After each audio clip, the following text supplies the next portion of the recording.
Everyone laughed at the cave he inherited, but the dog heard what the mountain had been forced to hide.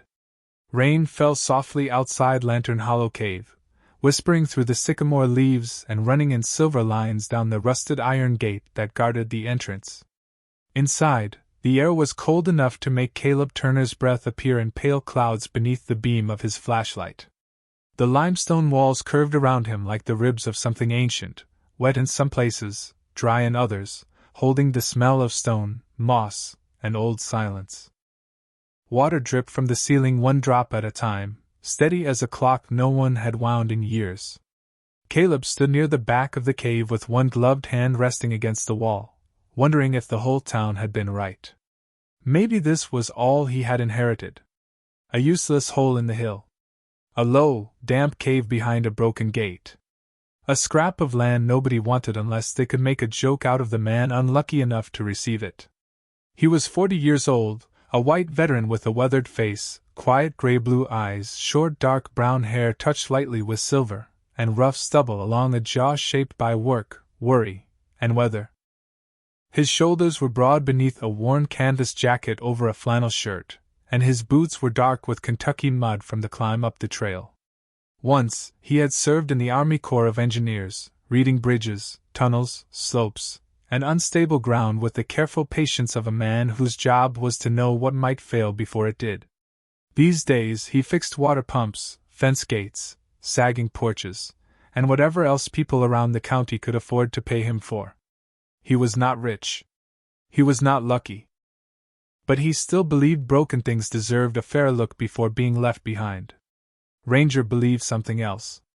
The 6-year-old German shepherd stood 10 feet ahead of him, sable and cream coat darkened by cave mist, intelligent amber eyes locked on the back wall, strong ears lifted so sharply they seemed to cut the shadows.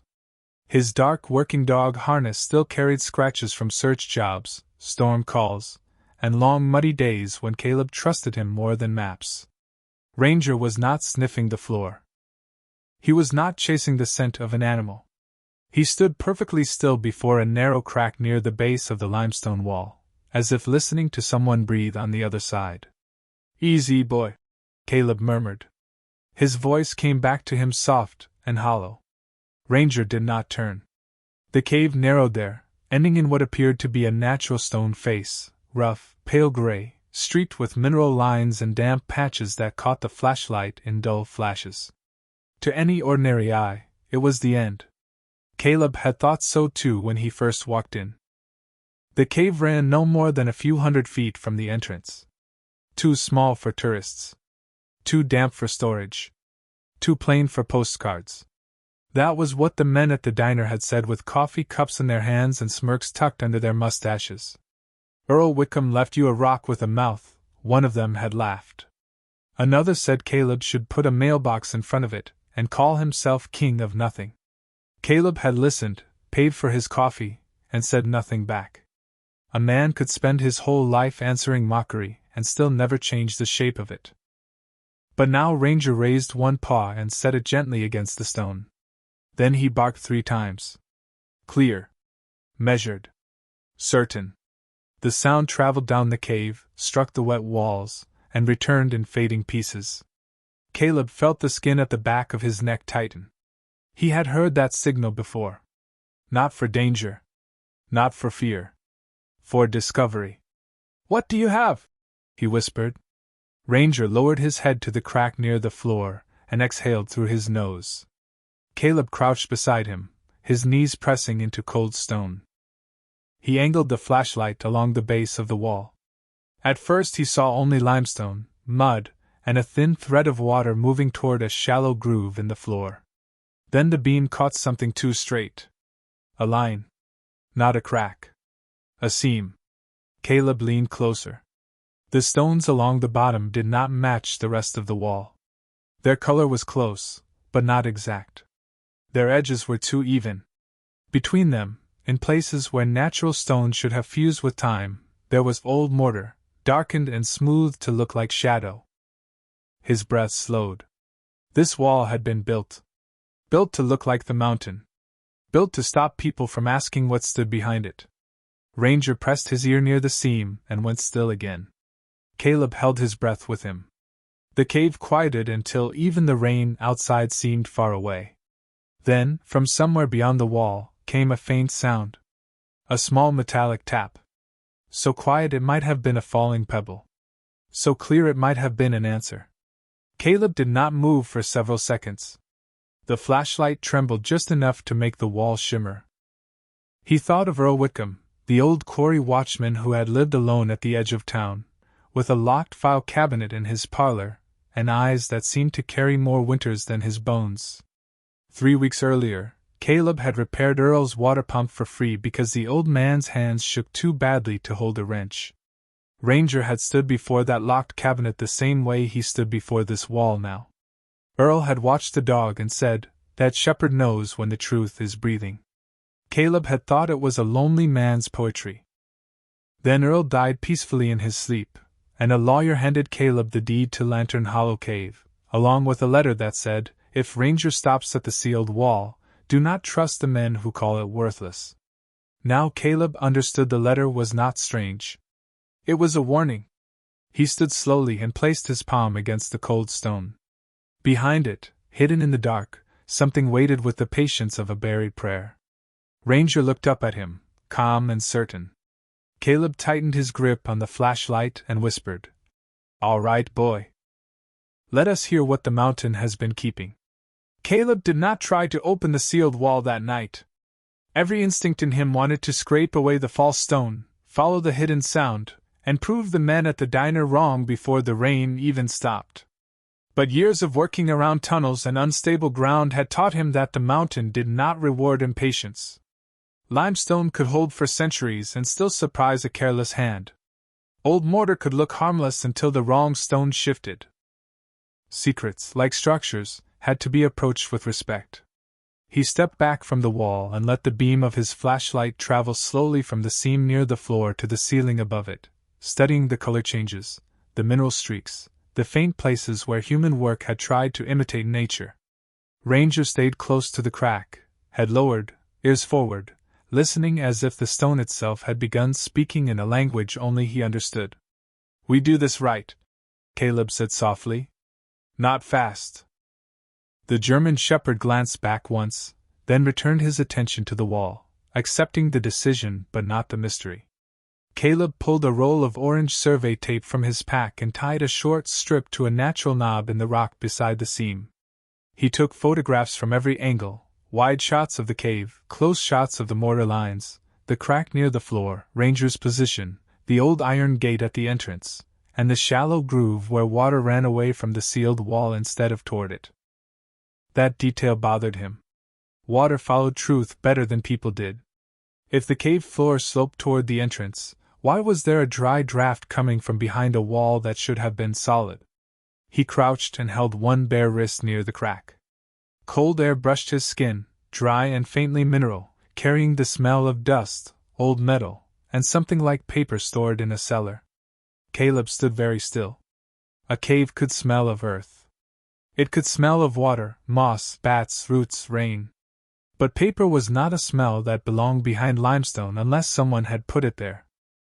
He thought again of Earl Whitcomb's locked file cabinet, and of the way Ranger had stood before it 3 weeks earlier in the old man's small house near the abandoned quarry road. The memory came back with the sharpness of lantern light. Earl had called because the pump behind his house had stopped pulling water from the well. No one at the supply shop wanted to drive out there after sunset, and Caleb had been passing through with his toolbox in the bed of his old pickup, tired from replacing porch steps for a widow 2 counties over. Earl's place sat low against the hill, with a tin roof, a woodpile under a blue tarp, and wind chimes made from old keys hanging beside the door. The old man had been 86, thin as a rail, with white hair combed carefully back and hands that shook from age but not from fear. He apologized twice for the trouble. Caleb told him trouble was just work that had not found the right wrench yet. The pump needed a new pressure switch and a cleaned intake screen. It took Caleb nearly 2 hours in the cold, with Ranger lying by the porch steps, watching the dark yard. When the water finally coughed through the kitchen faucet, Earl laughed in a quiet, startled way, as if he had forgotten broken things could still return. He offered Caleb cash from a coffee tin. Caleb refused. Earl offered supper instead. Caleb accepted because refusing food from a lonely old man felt crueler than taking money. Inside, the house smelled of beans, cornbread, dust, and old books. A single lamp glowed beside a recliner patched with duct tape. On the far wall stood a tall green file cabinet with 2 padlocks on the drawers. Ranger walked straight to it and sat down, his nose pointed at the lower drawer, his amber eyes steady. Earl saw it and went silent. For a long moment, only the stove ticked as it cooled. Then the old man whispered, "That shepherd knows when the truth is breathing." Caleb had looked at the cabinet, then at Earl. "What truth?" Earl shook his head, not unwillingly, but wearily. "The kind people bury, then call you crazy for remembering." He did not explain further. Caleb did not press him. Some men carried locked cabinets inside their ribs, and you did not pry them open over cornbread. But before Caleb left, Earl walked him to the porch and said one more thing. "If anything ever happens to me, and if that dog of yours takes interest in stone, paper, or old iron, you listen. Dogs are not fooled by reputation." Caleb had thought about those words only once or twice afterward. Then came the lawyer's call. Earl had passed peacefully in his sleep. The old man had no close family willing to claim the place, but he had left Caleb a narrow parcel of hillside and Lantern Hollow Cave. The lawyer, Margaret Sloane, had seemed almost apologetic as she slid the deed across her desk. "I should warn you," she said. "There is not much commercial value. The cave is small, and the land around it is difficult." Caleb had only nodded. He was used to receiving things with difficult attached. In the envelope was Earl's letter, folded around a brass key, and one sentence that now seemed to glow in Caleb's mind: "If Ranger stops at the sealed wall, do not trust the men who call it worthless." A drop of water struck Caleb's sleeve and brought him back to the cave. Rain had softened outside, but the entrance still shimmered with silver threads. He looked at Ranger, then at the false wall. "Tomorrow," he said. Ranger gave a low breath, not quite a sigh, and allowed Caleb to lead him back toward the gate. They slept that night in the truck near the sycamores, the cave mouth visible through the windshield like a dark eye in the hill. Near dawn, Caleb woke to Ranger sitting upright, staring through the glass. From inside the cave, faint but unmistakable, came 3 soft metallic taps. The 3 taps came from the cave like a patient hand knocking from the other side of morning. Caleb sat upright in the driver's seat, every trace of sleep leaving him at once. The windshield was fogged around the edges, and pale dawn lay over the sycamores in a thin blue wash. Ranger stood with his front paws on the passenger seat, ears high, amber eyes fixed through the glass toward Lantern Hollow Cave. The rusted gate at the entrance was still locked.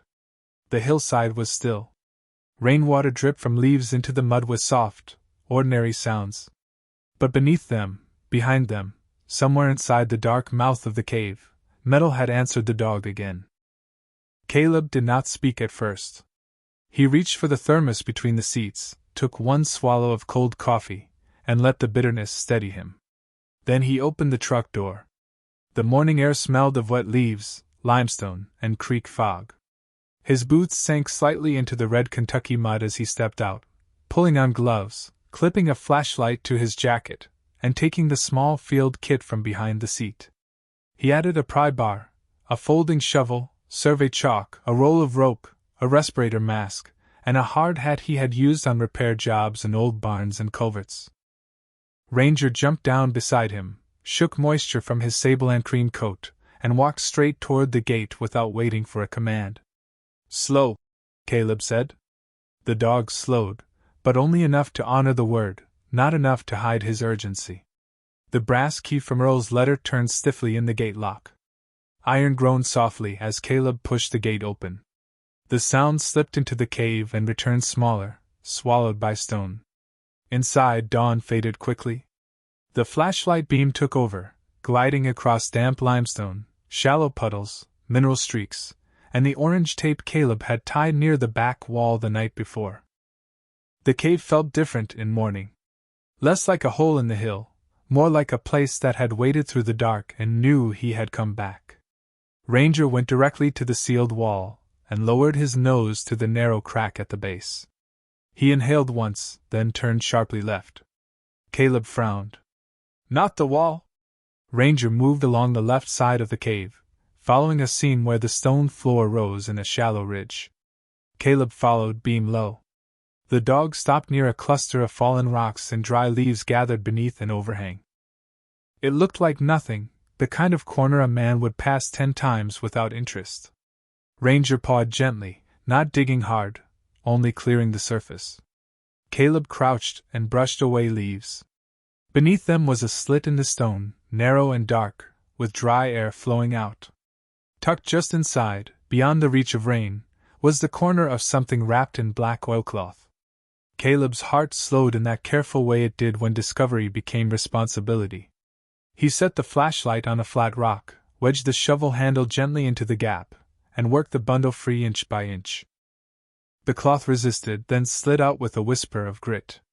It was a small waterproof case, about the size of a lunch box, sealed with metal clasps green by age. Across the top, someone had scratched 3 letters and a number into the surface. LHC-12B. Caleb carried it to a dry stone shelf and photographed it before touching the clasps. Ranger sat close, quiet and intent, his harness damp, his breath pale in the cave air. The first clasp opened with a snap that echoed too loudly. The second stuck until Caleb eased it with the tip of his pocket knife. When the lid finally lifted, the smell rose first: paper, wax, old ink, and time kept dry by stubborn hands. Inside lay a folded map of the cave, a brass key darker than the one Earl had left him, a black and white photograph of Earl as a younger man standing beside the cave entrance, a list of family names, and a yellowed envelope marked County Archive, Transfer Group 12B. Caleb stared at the archive marking. The metal tag from the hidden wall had not been a random piece of junk. It belonged to this case. He unfolded the map. Lantern Hollow Cave had been drawn in careful pencil, but the cave on paper did not end where Caleb had stood the night before. Beyond the sealed wall was a passage labeled Record Chamber. Another note pointed to the side fissure where Ranger had found the case. Emergency Document Cache. Caleb ran a gloved finger over the words. Whoever sealed the wall had known someone might need proof without opening the chamber. He turned to the list of family names. Whitcomb, Bell, Porter, Hale, Mercer, Turner. His own surname seemed to rise from the page before he was ready for it. Turner. Caleb's father had carried that name with a quiet shame Caleb never understood. The family story was simple and bitter: a small mountain parcel lost because his father missed a filing deadline, misplaced papers, failed to fight when fighting mattered. Caleb had believed it, because sons often inherit not only names but the explanations adults are too tired to question. Now the name Turner sat in a hidden cave cache beneath a county archive label, and the old story began to crack. In the bottom of the case was a note folded once, written in Earl Whitcomb's uneven hand. They did not steal the land first. They stole the records. Caleb read it again, feeling the words settle into the cave like stones dropped into deep water. Not treasure. Not gold. Not some wild mountain legend told to entertain men at a diner. Records. Names. Proof. The kind of things ordinary people trusted offices to keep safe, until the day they needed them and found only empty drawers. Ranger rose and returned to the back wall, where the false stones waited beneath the orange tape. He placed one paw beside the mortar seam and looked back at Caleb. The dog had found the cache, but the cache was not the end. It was the invitation. Caleb packed the papers back carefully, keeping the map and Earl's note in his hand. He studied the chamber drawing, then the sealed wall, then the drainage groove along the cave floor. The construction made sense now. Someone had built the wall to look natural, left the side cache hidden in case the chamber could not be reached, and disguised airflow through a low crack so the sealed space would stay dry. That meant the room beyond might still be intact. It also meant opening it carelessly could damage the very proof Earl had spent his life protecting. Caleb took out his phone and walked toward the entrance until he found one bar of signal. He called Margaret Sloane, the lawyer who had handled Earl's estate. When she answered, her voice was thick with early morning surprise. Caleb kept his words calm and precise. He told her he had found county archive materials in the cave, a false wall, a map showing a sealed chamber, and his own family name on a hidden list. There was a long silence on the line. Then Margaret said, "Mr. Turner, do not remove anything else unless it is at risk. Photograph everything. I know someone at the county records office. I will call her now." Caleb looked back into the darkness, where Ranger stood before the wall like a guardian made of breath and loyalty. The cave dripped steadily around him, no longer sounding empty. It sounded awake. "There is one more thing," Caleb said. "Earl left a note." Margaret's voice softened. "What did it say?" Caleb looked at the paper in his hand, at the sentence that had changed the shape of his father's shame. "It says they stole the records first." The lawyer did not answer right away. When she finally spoke, her voice had lost all sleep. "Then be careful, Caleb.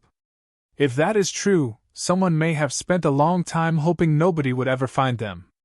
Ranger gave 3 quiet barks from the back of the cave. The sound moved through the limestone and came back deeper, almost solemn.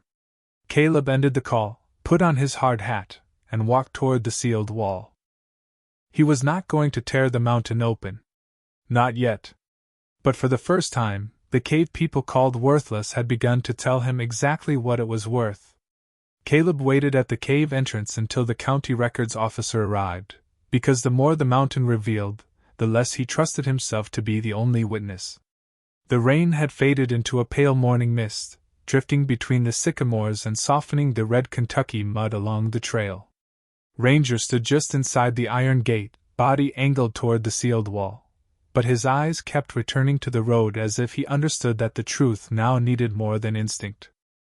It needed paper, signatures, and someone whose job was to know when records did not belong in a cave.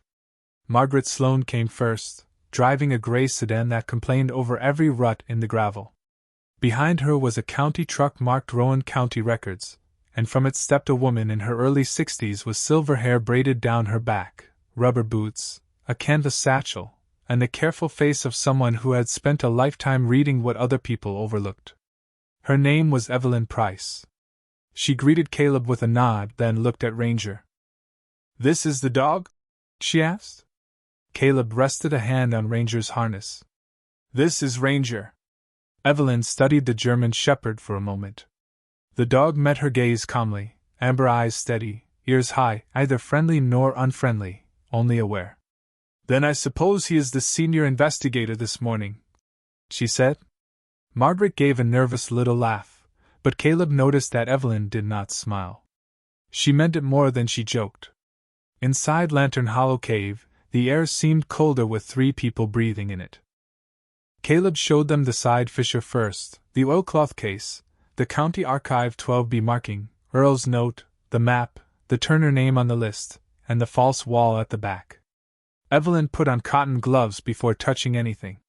She photographed each item, logged its position in a small notebook, and read the labels in silence. When she reached the phrase Transfer Group 12B, her face changed so slightly that most people would have missed it. Caleb did not. "You know that number," he said. Evelyn's thumb rested near the envelope edge. "I know the gap it belongs to." The cave seemed to listen.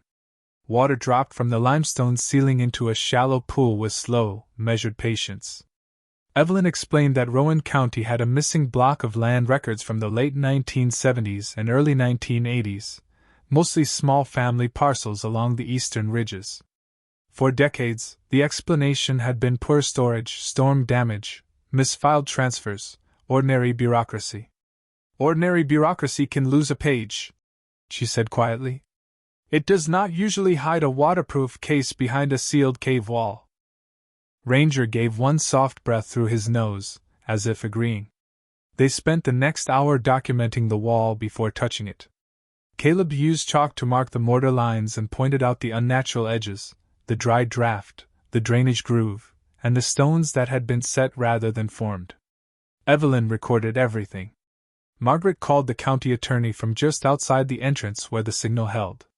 Caleb could hear only pieces of the conversation: sealed chamber, archived materials, possible land fraud, preservation request, no, not speculation, physical documents. The word fraud sat strangely in the cave. It did not echo like a shout. It sank like a stone. Caleb was grateful for that. He did not want drama. He wanted the truth to come out clean enough for the people who had been made to doubt themselves. By noon, the county attorney had authorized Evelyn to proceed with limited access, as long as Caleb handled the structural opening and documented each step. He worked slowly. First, he set 2 portable work lights near the back wall. Then he braced the floor area with wooden pads, checked the ceiling for fractures, and tapped each stone with the rubber handle of his pry bar. Ranger sat 10 feet back, watching, patient but alert. The first stone came loose with a sigh of dust. Behind it was not empty darkness, but another layer of fitted rock. Caleb removed only the stones marked on the old map, following a narrow access point that had been designed to reopen without disturbing the rest of the wall. Whoever built the seal had expected someone honest to return. That thought moved through him with unexpected tenderness. After the 6th stone, cold dry air flowed over his hands. After the 9th, his flashlight found open space. After the 12th, a passage appeared, low and narrow, leading beyond the wall into a deeper part of the hill. Evelyn stood behind him, notebook forgotten for the first time. Margaret whispered, "Dear Lord." Caleb did not step through at once.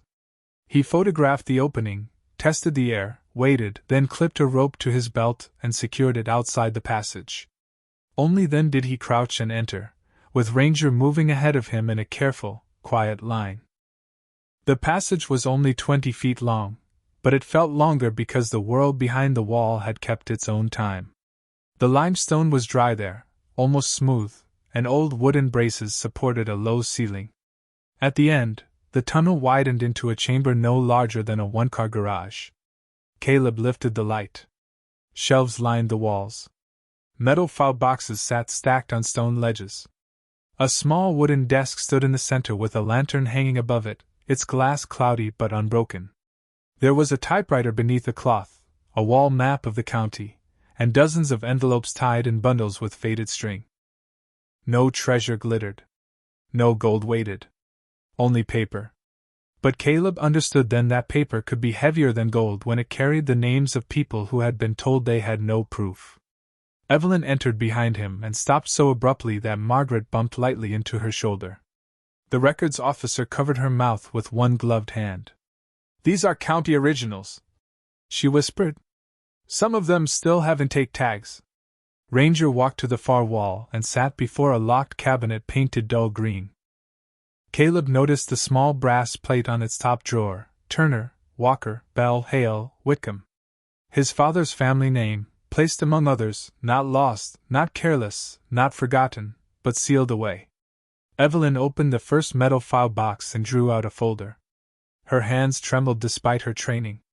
"Original deed copy," she said. "Witness statement. Survey map. Tax receipt." She looked at Caleb. "This is not a rumor anymore." Caleb felt those words move through him with a quiet force. Not a rumor. Not shame. Not a family failure told at kitchen tables until children learned to lower their eyes. He looked down at Ranger, who had not moved from the green cabinet. "What is in there?" Margaret asked softly. Caleb took out the darker brass key from Earl's waterproof case. It fit the cabinet lock. When the drawer opened, the smell of dry paper and old ink rose into the chamber. Inside were letter packets, ledgers, and a folded note addressed in Earl Whitcomb's handwriting, "To the one who brings the dog." Caleb unfolded it slowly. "If you are reading this, the cave has finally been heard. They did not hide these records because they were worthless. They hid them because the names on them were powerful enough to stop a theft dressed up as paperwork. Your father was not careless.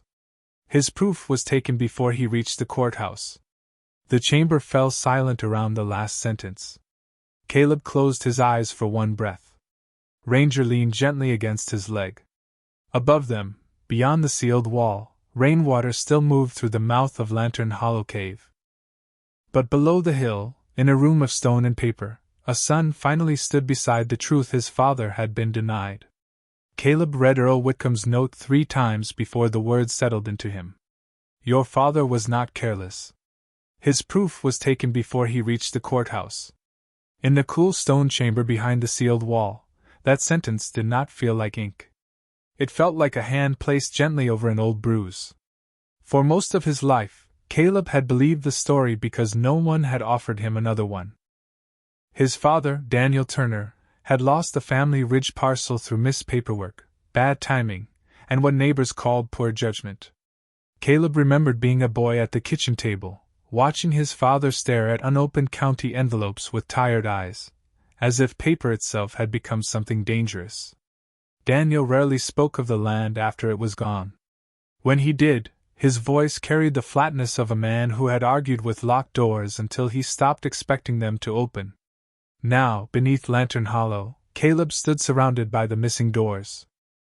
Evelyn Price moved through the chamber with reverence, not touching anything until it had been photographed, numbered, and logged. Margaret Sloane held a flashlight over the green cabinet, while Caleb carefully removed the Turner folder and placed it on the wooden desk. Ranger sat beside him, his sable and cream coat still damp from the cave mist, his amber eyes calm but awake. The chamber seemed to breathe around them. Water dripped somewhere in the outer cave, but here the air remained dry, protected by stone, old wood, and the stubborn planning of a man the town had called strange. Evelyn opened the Turner folder first. Inside were a deed copy, a hand-drawn survey map, 2 tax receipts, a notarized witness statement, and 3 letters from Daniel Turner to the county clerk, each one stamped received but never entered into the public record. Caleb recognized his father's handwriting at once, narrow, careful, slightly slanted, the same hand that had once labeled jars of screws in the garage and written grocery lists on the backs of envelopes. The first letter began with a sentence so plain it nearly broke him. I am requesting the return of my original ridge deed, as the copy on file does not match the boundary my father walked with the county surveyor in 1959. Caleb rested his hand on the desk. His father had not been confused. He had noticed. He had asked. He had tried. Evelyn read silently for several minutes, then looked up. These received stamps are genuine, she said. But I have never seen these letters in the archive. Margaret's voice was low. Which means the paper trail was interrupted after intake. Evelyn nodded, troubled. And not only for him.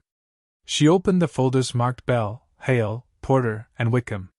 Each carried the same pattern, original or certified copies tucked away, letters stamped but missing from public files, boundary maps that differed from later recorded versions, witness statements never indexed.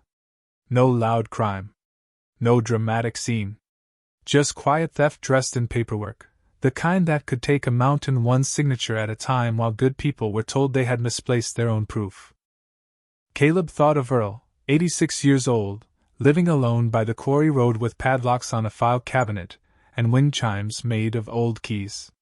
The world had called him eccentric because it was easier than asking why he guarded silence so carefully.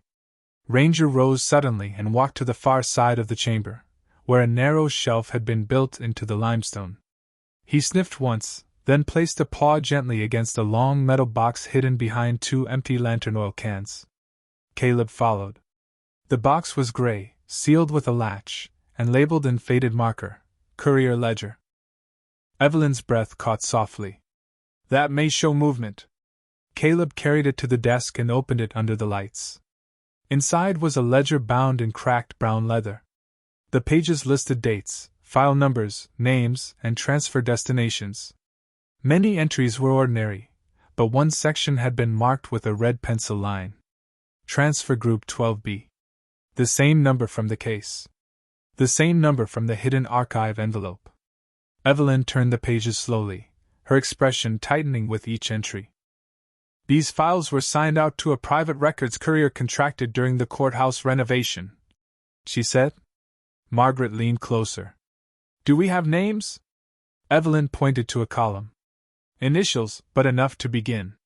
Caleb was not listening only to the legal meaning. He was looking at the date beside his father's file. July 18, 1983. He would have been a small child then, too young to understand why his father came home quiet, why his mother whispered in the kitchen, why the old family photographs disappeared into a shoebox in the closet. All these years, the shame had been allowed to live because the proof had been hidden less than 5 miles from town, sealed behind a wall people mocked as worthless. Ranger nudged the ledger gently with his nose, then sat back as if his work were complete for the moment. Caleb placed a hand on the dog's head. "You found what people stopped looking for," he whispered. Evelyn began packing the most important documents into archival sleeves. "We need to secure this chamber," she said. "The county attorney will want a preservation order today. These records could affect multiple civil claims, maybe historical corrections, maybe land title reviews." Margaret looked at Caleb. "This will bring attention. Some of it will be grateful. Some of it may not." Caleb understood. The mountain did not give back truth without disturbing those who had profited from its absence. But he felt no urge to run. The fear that had followed him into the cave had changed shape. It had become steadiness.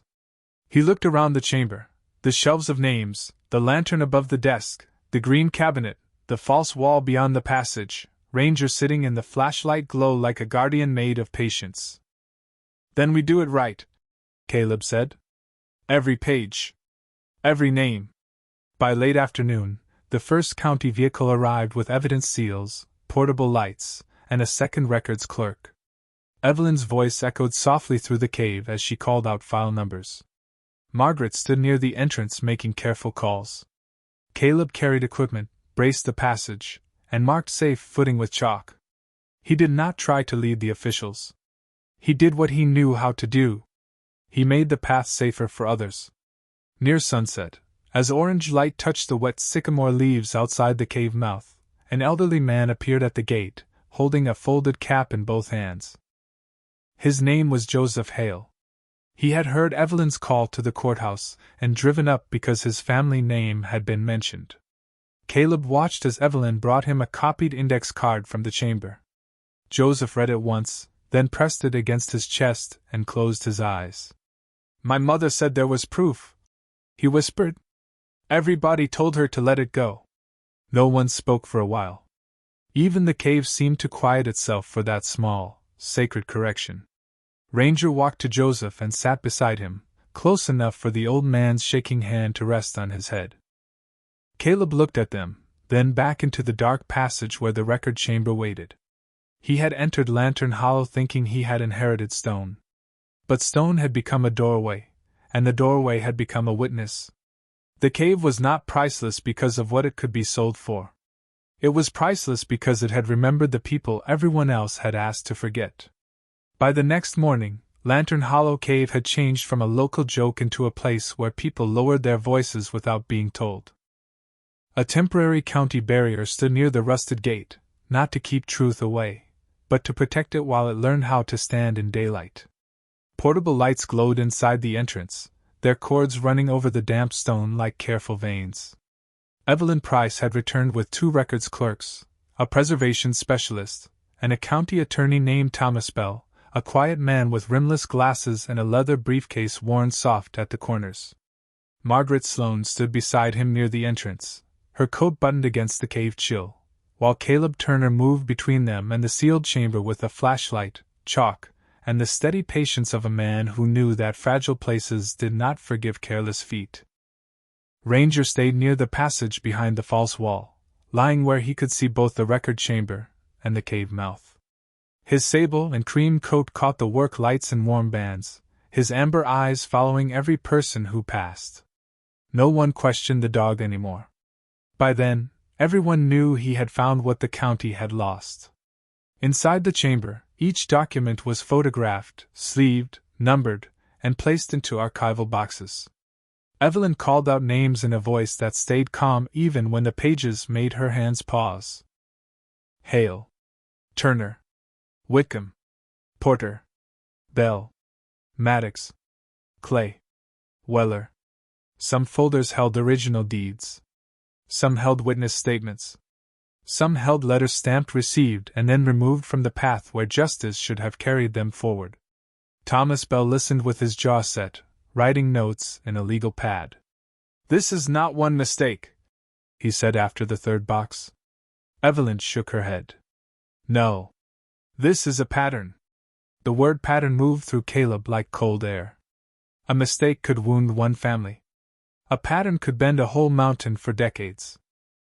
Near midday, people began arriving at the gate, drawn by quiet phone calls and the kind of news that travels faster than official announcements in small towns. They did not come loudly. They came with old envelopes, family Bibles, shoeboxes of photographs, and questions they had been taught to feel embarrassed for asking. Joseph Hale returned with his daughter. A woman named Marcy Porter brought a faded survey map folded into the back of a hymn book. A retired coal truck driver named Leonard Clay stood near the sycamores, twisting his cap in both hands while Evelyn searched the copied index. Caleb watched from just inside the cave, feeling the old shame in their faces, the careful hope they were afraid to show too early. He recognized it because he had seen it in his father. Daniel Turner had carried that same guarded expression whenever the ridge land came up, as if wanting proof made him foolish and silence made him dignified. Ranger rose suddenly and walked out through the gate to Leonard Clay. The old man froze, then smiled weakly as the German shepherd sat beside him. "You found all this, huh?" Leonard whispered. Ranger leaned gently against his knee. It was enough. Leonard covered his mouth and looked away toward the trees. By late afternoon, Evelyn found the Clay folder and matched it to a missing parcel entry from 1981. Leonard did not cheer. He simply pressed both hands flat against the copy and bowed his head. The cave seemed to understand that some victories were too tender for noise. As the day stretched on, the records began building bridges from forgotten paper to living people. Marcy Porter discovered her grandmother had filed a formal objection that was never entered. Joseph Hale learned his mother had been telling the truth about a second survey. Caleb received the copied Turner packet from Evelyn in a plain brown envelope, and inside was a document he had not expected, a letter from his father to Earl Whitcomb, written after Daniel realized the courthouse had no intention of helping him. "Earl, I do not know who to trust anymore. Clara says I should let the land go before it takes the rest of me with it, but my boy deserves to know I did not lose it by being careless. If you still have copies, keep them somewhere no one can reach unless they come with honest purpose." Caleb read the letter standing near the cave wall, one shoulder against the limestone, while the voices outside softened into a blur. "My boy deserves to know." The words found a place in him that had stayed locked since childhood. Daniel had not only tried to save land. He had tried to save his son from inheriting shame. Caleb folded the copy slowly and placed it inside his jacket. Ranger came to him then, pushing his nose under Caleb's hand. The touch was warm, ordinary, and exactly what kept the moment from breaking him open. Near sunset, Thomas Bell gathered the families near the gate. He did not promise miracles. He did not offer easy reversals or dramatic justice. He spoke the way honest law should speak, carefully and with respect. The county would preserve the records. A civil review would begin. Families would receive certified copies of any recovered documents tied to their names. The cave and parcel would be placed under temporary historical protection until the court determined permanent status. No one would be asked to surrender originals. No one would be told again that their memory was not evidence enough to be heard. Caleb listened from beside the gate, one hand resting on Ranger's harness. The evening light turned the wet leaves gold. Water dripped steadily from the cave ceiling behind him, and for the first time, that sound did not seem like a clock counting down. It sounded like a pulse. After most people left, Evelyn remained at the entrance with the final box in her arms. "There is something you should see," she said. She led Caleb back into the chamber and placed the box on the wooden desk. It was smaller than the others, wrapped in oilcloth and labeled in Earl's hand, "For the Steward of Lantern Hollow." Caleb opened it carefully. Inside was a brass lantern, tarnished but intact, a stack of blank ledger pages, and one final note. This cave should not become a locked room again. Let it become a place where names are returned, where veterans can sit in the cool quiet, where children learn that truth may be hidden but not erased. You did not inherit stone, Caleb. You inherited a listening place. He read the last line twice. A listening place. Above them, Ranger gave one soft bark from the passage, not urgent, not warning, only present. Caleb lifted the lantern from the box and held it in both hands. It was heavier than it looked, its glass cloudy, its handle worn smooth by someone else's grip. For the first time since the deed had been placed before him, he understood the shape of the inheritance. Not wealth. Not escape. Not revenge. A duty. A door. A place where silence could finally be answered. Outside, twilight gathered over the Kentucky hills, and Lantern Hollow Cave, once mocked as useless, held its breath like a chapel before the first candle is lit. The next morning brought a different kind of attention to Lantern Hollow, and Caleb could feel it before the first unfamiliar car appeared on the road. The air had turned warmer overnight, drawing mist from the wet grass and setting it loose among the sycamores like pale smoke. The county barrier still stood near the gate, and the portable lights inside the cave had been turned low to protect the documents from unnecessary heat. Evelyn Price had gone back to the records office with the first sealed boxes.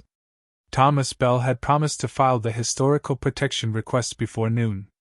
Margaret Sloane had left Caleb with 3 copies of every paper he was legally allowed to hold, and a warning delivered gently enough to sound almost like concern. "When land records reappear," she had said, "people who benefited from their absence sometimes become very interested." Caleb had heard polite warnings before. They always sounded better than the trouble they carried. He stood near the cave entrance with Ranger at his side, Earl's brass lantern resting on a flat stone beside them. The lantern had been cleaned just enough for its glass to catch the morning light, but not enough to erase the years from its handle. Caleb liked that. Some things deserved to look as if they had survived. Ranger's ears lifted before Caleb heard the vehicle. A black pickup came slowly up the gravel road, too clean for the mud, with tinted windows and a chrome grille bright enough to announce itself. It stopped outside the barrier. 2 men stepped out. The first was heavy-set, well-dressed in a tan coat and polished boots, with a smile that arrived before sincerity could catch up. The second was younger, carrying a tablet and a folder pressed under one arm.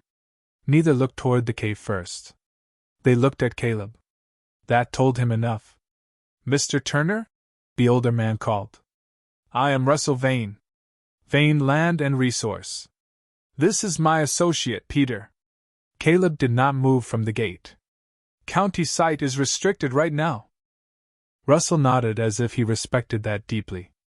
"Of course. We are not here to interfere.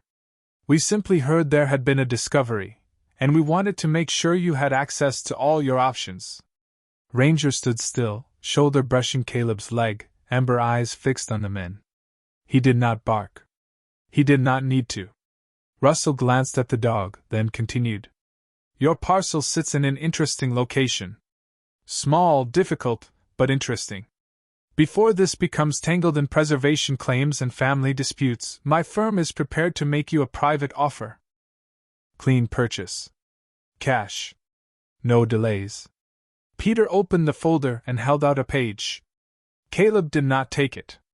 He looked past them toward the hillside, where rainwater still clung to leaves and the cave waited in cool silence behind him. "You came fast," Caleb said. Russell's smile tightened only slightly. Good opportunities require prompt attention. So do old records. That landed quietly. Peter looked down at the folder, as if it had grown heavier. Russell kept his smile. Old records can be misunderstood. They create emotion. Emotion can cloud judgment. A man in your position might not want years of legal complications over a cave everyone forgot until yesterday. Caleb felt the old pressure underneath the words. A man in your position. Not rich. Not powerful. Not surrounded by family money or local influence. A man who fixed pumps and porches, who drove an aging truck, who could be tempted with enough cash to trade burden for relief. It was a practiced kind of kindness, The kind that bent close to a hungry person and called surrender practical. Caleb looked down at Ranger. The German shepherd's gaze had shifted, not to Russell, but to the folder in Peter's hand. Ranger stepped forward, nose lifted slightly, and gave 3 quiet barks.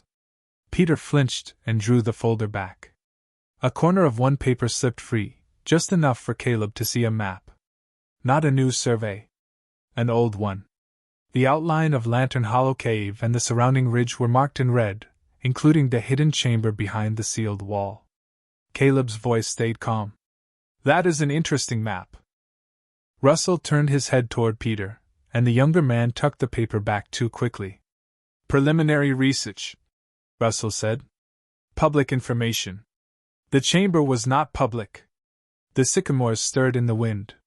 Somewhere inside the cave, a drop of water fell and echoed once.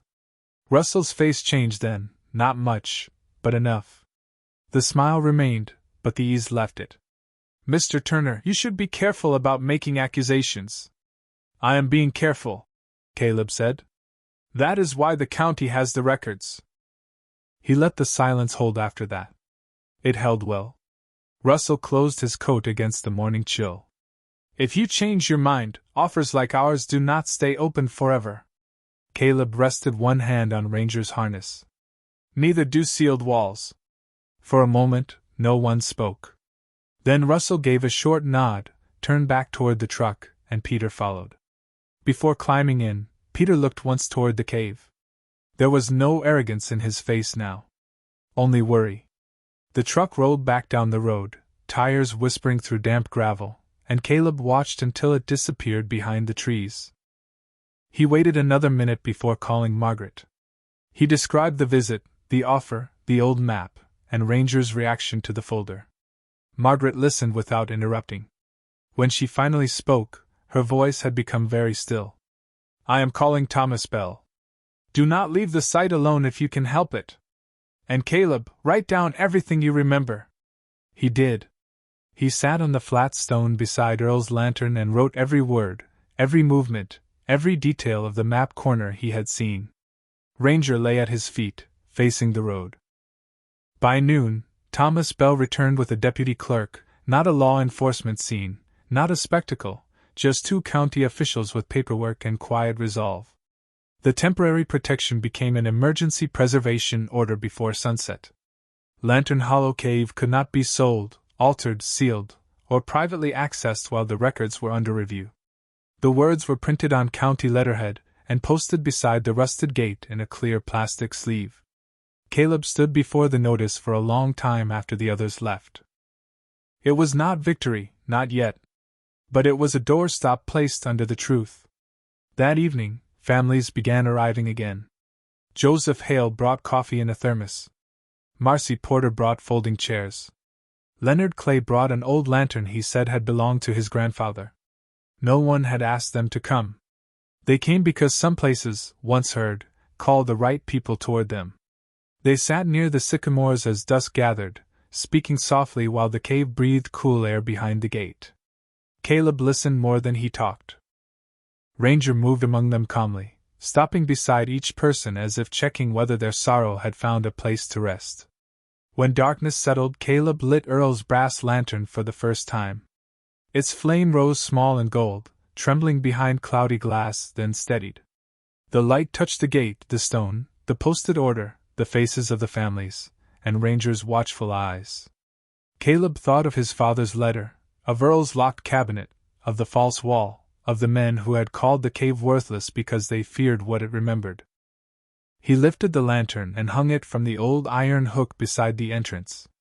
For the first time in decades, Lantern Hollow had a light at its mouth. Not to draw tourists. Not to sell a story.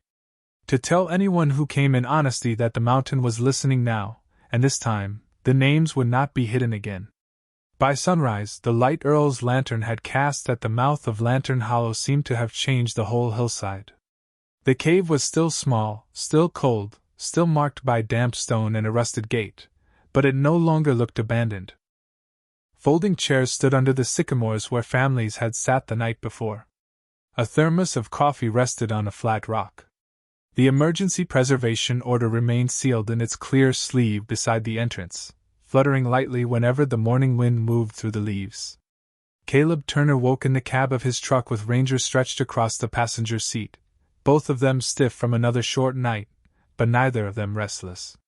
For the first time since he had inherited the place, Caleb did not feel as if he was guarding a problem. He was guarding a beginning.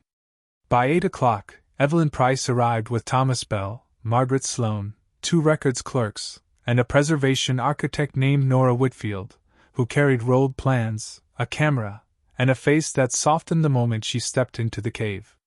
Nora did not talk much at first. She walked slowly, studying the limestone walls, the false wall opening, the dry passage, the record chamber, the airflow, the drainage groove, and the old iron hook where Earl's lantern now hung. Ranger followed her at a distance, not suspicious, only observant. When she came back outside, she looked at Caleb and said, "This should not become a tourist cave." Caleb nodded. "I know." Nora looked toward the families gathering near the gate. "It should become a protected archive site. Small. Guided. Quiet. A place for records, memory, and supervised visits. The cave itself did the preserving. We should not ruin that by loving it too loudly." Caleb liked her immediately for that. By midday, the plan began taking shape on the hood of Thomas Bell's county truck. Temporary climate monitors inside the chamber. A secure archival transfer of the most fragile originals. Certified copies returned to families. A safe walkway from the entrance to the sealed wall. A glass barrier before the chamber, so the room could be seen without being disturbed. A small timber shelter outside the cave for meetings, document review, and coffee when the weather turned cold. Not a museum in the grand sense. Not a place with bright lights and ticket counters. A listening place, just as Earl had written. The first official hearing happened 2 weeks later in the Rowan County Courthouse, in a room with high windows and wooden benches polished by generations of worry. Caleb wore his canvas jacket over a clean flannel shirt, the best he could offer without pretending to be someone else. Ranger lay at his feet, calm and quiet, wearing his dark working dog harness. Some people glanced at the dog with surprise, but no one asked him to leave. Too many of them had already heard how the truth had been found. Evelyn testified first, explaining the missing archive numbers, the intake stamps, the transfer ledger, and the sealed chamber. Thomas Bell presented the preservation request. Margaret spoke about Earl's will and Caleb's legal stewardship. Then the families spoke, one by one, not with anger, but with the careful dignity of people who had finally been invited to say what they remembered. Joseph Hale spoke of his mother being told she was confused. Marcy Porter spoke of a grandmother who kept tax receipts in a Bible because she trusted Scripture more than file cabinets. Leonard Clay held up a photograph of his father standing near a ridge fence that had disappeared from later maps. Caleb did not plan to speak. He had thought his work was to open the door and stand aside. But near the end, Thomas Bell turned to him and asked whether he wished to add anything. Caleb looked down at Ranger. The German shepherd lifted his head, amber eyes steady. Caleb stood. The room became very quiet. He spoke simply. He said Earl Whitcomb had been called strange because he remembered what others wanted forgotten. He said his father, Daniel Turner, had lived under shame that never belonged to him. He said a cave people mocked as useless had kept better faith with the county's history than the county had kept with some of its people. Then he paused, feeling every eye in the room, and added, "I do not want this place sold, sealed, or turned into a show. I want it protected so the next person who comes looking for proof does not have to depend on a miracle and a good dog." A soft sound moved through the room, not applause yet, but breath returning.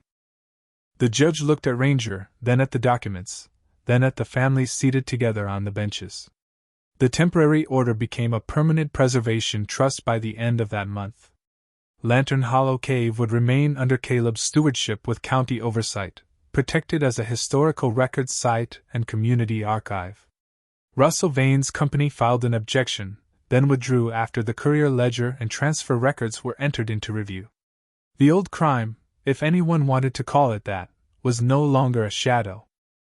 It had become paper, testimony, and names restored to daylight. Spring deepened over eastern Kentucky. The sycamores leafed out bright green above the cave mouth. Nora's crew built the small timber shelter with a tin roof that sounded gentle in rain. Volunteers laid a gravel path from the parking pull-off to the gate. A simple sign was carved from walnut and set between two limestone posts, Lantern Hollow Records Site. The mountain kept the names. Caleb hung Earl's brass lantern inside the shelter, not as decoration, but as a promise. On the first open Saturday, families came with folders, photographs, and quiet hope. Veterans came too, some for records, some for coffee, some just to sit in the cool shade where no one asked them to explain why silence felt safer than crowds. Caleb moved among them with coffee, directions, and few words. Ranger lay near the cave entrance, exactly where he could see the gate, the path, and every person who arrived carrying a piece of an unfinished story. Late that afternoon, Evelyn brought Caleb a certified copy of Daniel Turner's corrected file.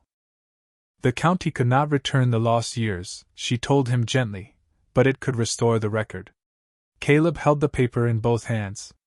His father's name looked different now, not because the letters had changed, but because the shame around them had finally loosened.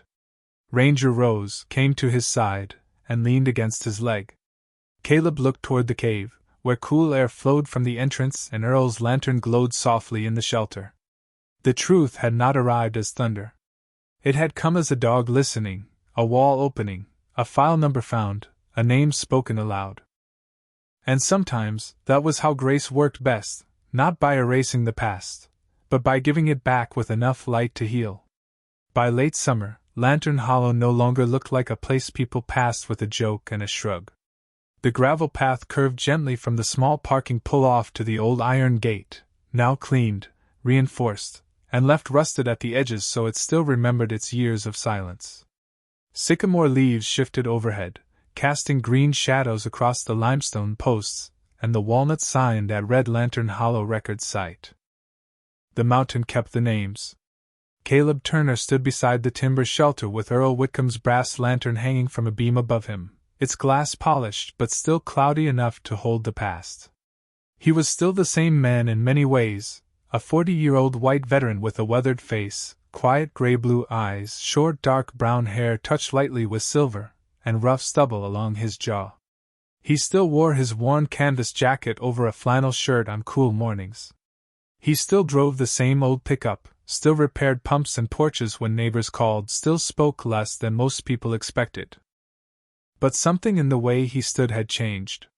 He no longer looked like a man waiting for the next thing to be taken. He looked like a man holding a door open.